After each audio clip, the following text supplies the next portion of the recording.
ഇതുപോലുള്ള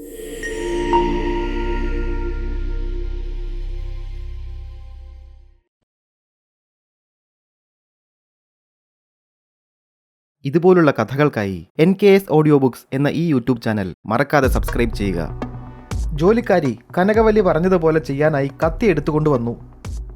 പാവം തത്ത, ഇതിനെയൊക്കെ കൊന്നു തിന്നാൻ തോന്നുന്നുണ്ടല്ലോ. എന്തായാലും പറഞ്ഞ പണി ചെയ്യാം, ഇല്ലെങ്കിൽ തിരിച്ചു വരുമ്പോൾ എന്നെയാവും അവർ കൊന്നു തിന്നാൻ പോകുന്നത്. ഇനി എന്താണ് ചെയ്യേണ്ടത് എന്ന് വിക്രമാദിത്യൻ ചിന്തിച്ചു. വേടൻ്റെ കയ്യിൽ നിന്നും രക്ഷപ്പെടാനായി മറ്റ് തത്തകൾക്ക് പറഞ്ഞു കൊടുത്ത പഴയ വിദ്യ തന്നെ പ്രയോഗിക്കാൻ ഒടുവിൽ അദ്ദേഹം തീരുമാനിച്ചു. തത്ത അടുത്ത നിമിഷം തന്നെ ഒന്ന് പിടഞ്ഞു. അതിനുശേഷം കൂടിനുള്ളിൽ ചത്തുവീണു. എന്താണ് സംഭവിച്ചത് എന്ന് ജോലിക്കാരിക്ക് മനസ്സിലായില്ല. തത്ത ചത്തുപോയിരിക്കുന്നു. എന്തായാലും താൻ അതിനെ കൊല്ലേണ്ടി വന്നില്ലല്ലോ എന്നോർത്ത് അവർ സമാധാനിച്ചു. അവരതിനെ മെല്ലെ പുറത്തേക്കെടുത്തു.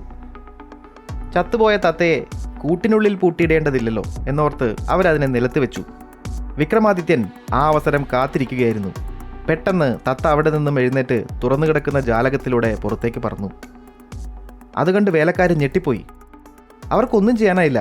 എങ്ങനെയെങ്കിലും അതിനെ പിടിക്കണമെന്ന് കരുതി അവർ പുറത്തേക്ക് ഓടി. പക്ഷേ തത്ത അവർക്ക് കയ്യെത്താത്ത ദൂരത്തിൽ അപ്പോഴേക്കും എത്തിയിരുന്നു. വേലക്കാരി ആകെ പരിഭ്രമത്തിലായി. ഇനി എന്തു ചെയ്യും? അങ്ങനെ ഓർത്ത് അവരാകെ തലപുകഞ്ഞു. കനകവല്ലി തിരിച്ചു വരുമ്പോൾ ഇറച്ചിക്കറി കൊടുത്തില്ലെങ്കിൽ ആകെ പ്രശ്നമാവും. പെട്ടെന്നാണ് അവർക്കൊരു ബുദ്ധി തോന്നിയത്. വീടിൻ്റെ മുകളിൽ കെണിവെച്ച് ഒരു കാക്കയെ പിടിക്കാൻ അവർ തീരുമാനിച്ചു. തത്തയായാലും കാക്കയായാലും ഇറച്ചി കണ്ടാൽ അറിയാൻ പറ്റില്ല. അല്ലാത്തപക്ഷം തത്ത ഇറച്ചി കഴിച്ച് പരിചയം വേണം. കനകവല്ലിക്ക് അങ്ങനെ ഒരു പരിചയം ഇല്ല എന്നവർക്ക് ഉറപ്പായിരുന്നു. എത്രയും പെട്ടെന്ന് അവർ ആ പദ്ധതി നടപ്പാക്കി. ഒരിക്കലും സംശയം തോന്നാതിരിക്കാൻ തൂവലുകൾ വരെ അവർ അടുക്കളയുടെ പരിസരത്ത് നിന്നും മാറ്റി. അങ്ങനെ ഇറച്ചിക്കറി തയ്യാറായി. കനകവല്ലി തിരിച്ചു വന്നപ്പോൾ വേലക്കാരി പുഞ്ചിരിയോടെ അത് വിളമ്പി. കനകവല്ലി അത് ആസ്വദിച്ച് കഴിക്കുകയും ചെയ്തു. തൻ്റെ ശത്രു എന്നേക്കുമായി ഇല്ലാതായതിലുള്ള സന്തോഷത്തോടെ അവർ കുറച്ചു കാലം തള്ളി നീക്കി. ആഹാരം കൊടുക്കാനായി കൂട് തുറന്നപ്പോൾ തത്ത പറന്നുപോയി എന്ന് അവൾ വ്യാപാരിയോട് പറഞ്ഞു. തൻ്റെ എല്ലാമെല്ലാമായ തത്തയെ നഷ്ടപ്പെട്ടതിൽ മനം നൊന്ത് അയാൾ വീട്ടിലേക്ക് തിരിച്ചുപോയി.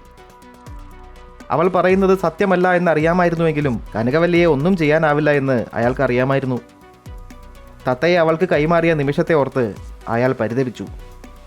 കനകവല്ലി അതോടെ വ്യാപാരിയുമായുള്ള സഹവാസം അവസാനിപ്പിച്ചു. അവൾ അവളുടെ പതിവ് വ്യവഹാരങ്ങൾ തുടരുകയും ചെയ്തു. അധികം വൈകാതെ തന്നെ അവളുടെ സ്വത്തുക്കൾ കുമിഞ്ഞുകൂടി. അപ്പോഴാണ് കനകവല്ലിക്ക് ഉടലോടെ സ്വർഗത്തിൽ പോകണമെന്നൊരു ആഗ്രഹമുണ്ടായത്. അവൾ പല മാന്ത്രികരെയും കണ്ട് അതിനുള്ള വഴി ആലോചിച്ചു. കനകവല്ലിയുടെ വീടിനെ തന്നെ ചുറ്റിപ്പറ്റി നിന്നിരുന്ന വിക്രമാദിത്യൻ അവളെ ഒരു പാഠം പഠിപ്പിക്കാൻ അവസരം കാത്തു നിൽക്കുകയായിരുന്നു. അപ്പോഴാണ് കനകവല്ലി ഉടലോടെ സ്വർഗത്തിൽ പോകാനുള്ള വഴി തിരയുന്നതായി അദ്ദേഹം അറിഞ്ഞത്. ആ നാട്ടിൽ നിത്യവൃത്തിക്ക് ബുദ്ധിമുട്ടുന്ന ഒരു സന്യാസി ഉണ്ടായിരുന്നു. വിക്രമാദിത്യൻ അയാളെ പോയി കണ്ട് ചില മാന്ത്രിക വിദ്യകൾ പഠിപ്പിച്ചു. അതുപയോഗിച്ച സന്യാസി താനൊരു മഹാമാന്ത്രികനാണ് എന്ന് ജനങ്ങളെ വിശ്വസിപ്പിച്ചു. നാട്ടിലൊരു സിദ്ധൻ വന്നിട്ടുണ്ട് എന്നറിഞ്ഞ കനകവല്ലി അയാളെ പോയി കാണാൻ തീരുമാനിച്ചു. കനകവല്ലിയോട് പറയേണ്ടത് എന്താണ് എന്ന് വിക്രമാദിത്യൻ നേരത്തെ തന്നെ സന്യാസിയെ അറിയിച്ചിരുന്നു. അതനുസരിച്ച് സന്യാസി പറഞ്ഞു, മകളെ, അർദ്ധരാത്രിയിൽ നീ കാനന ക്ഷേത്രത്തിൽ പോയി ഭദ്രകാളി ദേവിയെ പ്രാർത്ഥിക്കൂ. നിന്റെ ആഗ്രഹം ദേവി സാധിച്ചു തരും. സിദ്ധൻ പറഞ്ഞത് പരീക്ഷിക്കാൻ തന്നെ കനകവല്ലി തീരുമാനിച്ചു. അവൾ അർദ്ധരാത്രിയിൽ എന്നും കാനന ക്ഷേത്രത്തിൽ പോയി ഭദ്രകാളി ദേവിയെ പ്രാർത്ഥിക്കാൻ തുടങ്ങി. ഒരു ദിവസം കനകവല്ലി വരുന്ന സമയത്ത് വിക്രമാദിത്യൻ വിഗ്രഹത്തിന് പിന്നിൽ മറഞ്ഞിരുന്നു. അവൾ വന്ന് പ്രാർത്ഥിച്ചപ്പോൾ അവിടെ നിന്നുകൊണ്ട് ദേവി പറയുന്നത് പോലെ അദ്ദേഹം പറഞ്ഞു, മകളെ, നിന്റെ പ്രാർത്ഥനയിൽ ഞാൻ തൃപ്തയായിരിക്കുന്നു. നിനക്ക് എന്താണ് വേണ്ടത് എന്ന് ചോദിക്കൂ. അമ്മേ, എനിക്ക് ഉടലോടെ സ്വർഗത്തിൽ പോകണമെന്നാണ് ആഗ്രഹം. സാധിച്ചു തരില്ലേ? ഉടലോടെ സ്വർഗത്തിൽ പോകുന്നത് എളുപ്പമല്ല. ഞാൻ പറയുന്ന കാര്യങ്ങൾ തികഞ്ഞ ഭക്തിയോടെ ചെയ്യാൻ കഴിഞ്ഞാൽ നിനക്കത് സാധ്യമാവും. വിക്രമാദിത്യൻ വിഗ്രഹത്തിന് പിന്നിൽ നിന്ന് പറഞ്ഞു. ദേവി പറയുന്നത് എന്തും ഞാൻ ചെയ്യും. എന്താണ് ചെയ്യേണ്ടതെന്ന് പറഞ്ഞാലും, അവൾ ചോദിച്ചു. അപ്പോൾ വിക്രമാദിത്യൻ പറഞ്ഞു, ആദ്യം നിന്റെ സ്വത്തുക്കൾ സാധുക്കൾക്ക് ദാനം ചെയ്യണം. അത് ചെയ്ത തെറ്റുകൾക്കുള്ള പ്രായശ്ചിത്തമാണ്. സ്വർഗത്തിലേക്ക് പോകുന്ന നിനക്ക് ഈ സ്വത്തുക്കളൊന്നും ആവശ്യമില്ലല്ലോ.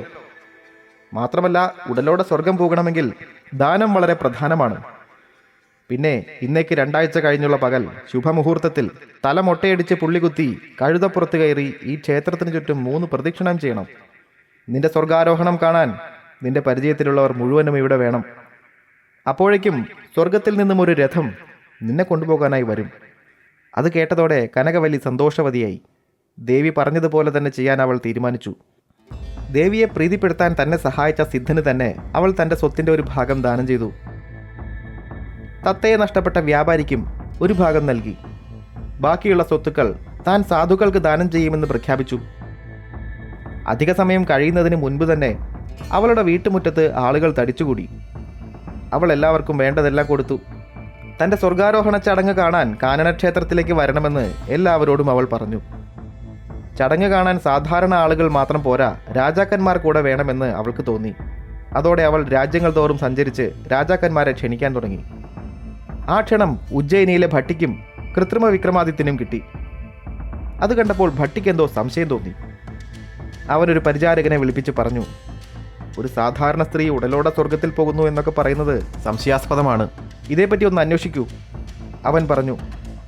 ഏറെ താമസിയാതെ തന്നെ കഥകളെല്ലാം ഭട്ടി അറിഞ്ഞു. അവിടെ പോയി കാര്യങ്ങൾ അന്വേഷിച്ച് തിരിച്ചു വന്ന പരിചാരകൻ ഭട്ടിയെ വന്ന് കണ്ടു പറഞ്ഞു, പ്രഭു, ആ നാട്ടിൽ പാവപ്പെട്ട ഒരു വ്യാപാരിയുടെ അടുത്ത് സംസാരിക്കുന്ന ഒരു തത്തയുണ്ടായിരുന്നു. നാട്ടുകാരുടെ ഏത് വിധത്തിലുള്ള പ്രശ്നങ്ങളും പരിഹരിക്കാൻ ആ തത്തയ്ക്ക് കഴിയുമായിരുന്നു. ആ തത്ത ഈ സ്ത്രീയുടെ അത്യാഗ്രഹത്തിൽ നിന്ന് നാട്ടുകാരെ രക്ഷിച്ച ഒരു കഥ അവിടെ കേട്ടു പ്രഭു. അതിൻ്റെ പ്രതികാരമായി അവരതിനെ കൊന്നു കറിവെച്ചു എന്നും കേൾക്കുന്നു. പക്ഷെ പെട്ടെന്നാണ് ദുഷ്ടയായ ഈ സ്ത്രീ നന്നായത്. അവർക്കെന്തോ സിദ്ധി കിട്ടിയെന്നും ഉടലോടെ സ്വർഗത്തിൽ പോകാനുള്ള വഴിയായി സ്വത്തുക്കൾ ദാനം ചെയ്ത് തലമുണ്ടനം ചെയ്ത് പുള്ളികുത്തി കാനനക്ഷേത്രത്തിൽ കാത്തു നിൽക്കണമെന്നുമൊക്കെ ദേവി പറഞ്ഞു എന്നാണ് കേൾക്കുന്നത്. പരിചാരകൻ പറയുന്നത് കേട്ട് ഭട്ടി ഒന്ന് ചിന്തിച്ചു. മനുഷ്യ ശബ്ദത്തിൽ സംസാരിക്കുന്ന ജനങ്ങളുടെ പ്രശ്നങ്ങൾ പരിഹരിക്കാൻ കഴിവുള്ള തത്ത തൻ്റെ ഏട്ടൻ തന്നെയാണ് എന്ന് ഭട്ടി ഉറപ്പിച്ചു. അവിടെ പോയി ആ ചടങ്ങിൽ പങ്കെടുക്കാൻ തന്നെ ഭട്ടി തീരുമാനിച്ചു. അതോടെ വിക്രമാദിത്യനെ കണ്ടെത്താൻ കഴിയുമെന്ന് അവൻ വിശ്വസിച്ചു. ഇതിനകം തന്നെ ഭട്ടി ഏട്ടനെ തിരിഞ്ഞു പോകാത്ത സ്ഥലങ്ങളില്ല. ഈ സൂചനകൾ അദ്ദേഹത്തിലേക്ക് തന്നെയാണ് വിരൽ ചൂണ്ടുന്നത് എന്ന് അവന് തോന്നിയിരുന്നു. അങ്ങനെ ആ ദിവസം വന്നെത്തി. കനകവല്ലിയുടെ സ്വർഗാരോഹണ ചടങ്ങിന് സാക്ഷ്യം വഹിക്കാൻ നിരവധി രാജാക്കന്മാരെത്തി. ആ കൂട്ടത്തിൽ ഭട്ടിയും ഉണ്ടായിരുന്നു. തലമൊട്ടയടിച്ച് പുള്ളികുത്തി തൊഴുകൈകളോടെ കനകവല്ലി ക്ഷേത്രത്തിന് ചുറ്റും 3 പ്രദക്ഷിണം വച്ചു. ഏറെ നേരം കാത്തിരുന്നിട്ടും സ്വർഗത്തിൽ നിന്നും രഥം വന്നില്ല. അപ്പോഴാണ് ക്ഷേത്രത്തിനരികിലെ ഒരു മരക്കൊമ്പിൽ നിന്നും ഒരു പൊട്ടിച്ചിരി കേൾക്കുന്നത്. കനകവല്ലിയോടൊപ്പം എല്ലാവരും അങ്ങോട്ട് നോക്കി. അവിടെ ഒരു മരക്കൊമ്പിലിരുന്ന് ഒരു തത്ത ചിരിക്കുന്നു. അത് കണ്ട് കനകവല്ലി ഞെട്ടിപ്പോയി. അപ്പോൾ താൻ കഴിച്ച ഇറച്ചി ഈ തത്തയുടെ അല്ലേ എന്നവൾ ചിന്തിച്ചു. അപ്പോഴേക്കും തത്ത പറഞ്ഞു, എന്നെ നിനക്ക് കൊന്നു തിന്നണം അല്ലേ? നീ എന്താ എന്നെപ്പറ്റി കരുതിയത്? നാട്ടുകാർക്ക് വേണ്ടി ഇത്രയൊക്കെ ചെയ്യുന്ന എനിക്ക് നിന്റെ കണിയിൽ നിന്ന് രക്ഷപ്പെടാൻ പറ്റില്ല എന്നോ? മാത്രമല്ല ഇത്രയൊക്കെ പാപം ചെയ്തിട്ട് നിനക്ക് ഉടലോടെ സ്വർഗത്തിൽ പോകണം അല്ലേ?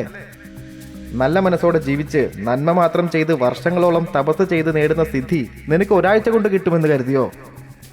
നീ അങ്ങനെ സ്വർഗത്തിൽ പോയാൽ ശരിക്കും അർഹരായ ആളുകൾ വിഡ്ഢികളാവില്ലേ? തത്ത പറഞ്ഞത് കേട്ട് അവൾ ആകെ പരിഭ്രമിച്ചു പോയി. തൻ്റെ സ്വത്തുക്കളെല്ലാം ദാനം ചെയ്തു കഴിഞ്ഞു. ഇപ്പോൾ താൻ ഒന്നുമല്ല. മുടിയും മുറിച്ച് പുള്ളികുത്തി തൻ്റെ ശരീരം പോലും വികൃതമായിരിക്കുന്നു.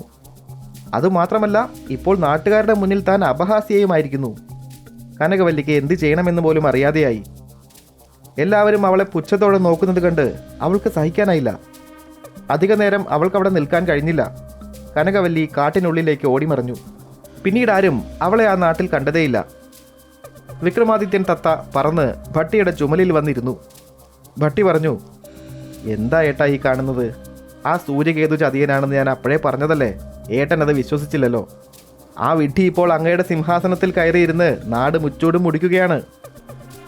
അങ്ങ് വന്ന് എന്തെങ്കിലും ചെയ്തില്ല എങ്കിൽ ആകെ കുഴപ്പമാവും. അയാളെ നിയന്ത്രിക്കുന്നതിൽ എനിക്ക് ചില പരിധികളൊക്കെ ഉണ്ട്. അല്ല, അങ്ങ് ഇവിടെ പുതിയ വേഷം കെട്ടി സുഖമായി ജീവിക്കുകയാണ് അല്ലേ? ഭട്ടിയുടെ ചോദ്യം കേട്ട് വിക്രമാദിത്യൻ പറഞ്ഞു, ഇല്ല ഭട്ടി, ഇവിടെ ചെയ്തു തീർക്കാനായി ഒരുപാട് കാര്യങ്ങളുണ്ടായിരുന്നു. ജനങ്ങൾക്ക് വേണ്ടി ജീവിക്കാൻ മനുഷ്യരൂപം തന്നെ വേണമെന്നില്ലല്ലോ. കേവലം ഒരു തത്തയായിട്ട് പോലും നമുക്ക് ഈ നാടിന് വേണ്ടി ഒരുപാട് കാര്യങ്ങൾ ചെയ്യാനായി. മനസ്സിൽ നന്മയുള്ള ഒരുപാട് പേരെ സഹായിച്ചു. ഇനി നമുക്ക് തിരിച്ചു പോകാം. അടുത്ത ലക്ഷ്യം സൂര്യകേതുവാണ്. വിക്രമാദിത്യൻ പറഞ്ഞത് കേട്ട് ഭട്ടിക്ക് സന്തോഷമായി. ഏട്ടൻ തിരിച്ചെത്തിയാൽ ഉജ്ജയിനിയിലെ എല്ലാ പ്രശ്നങ്ങൾക്കും പരിഹാരമാവുമെന്ന് അവൻ അറിയാമായിരുന്നു.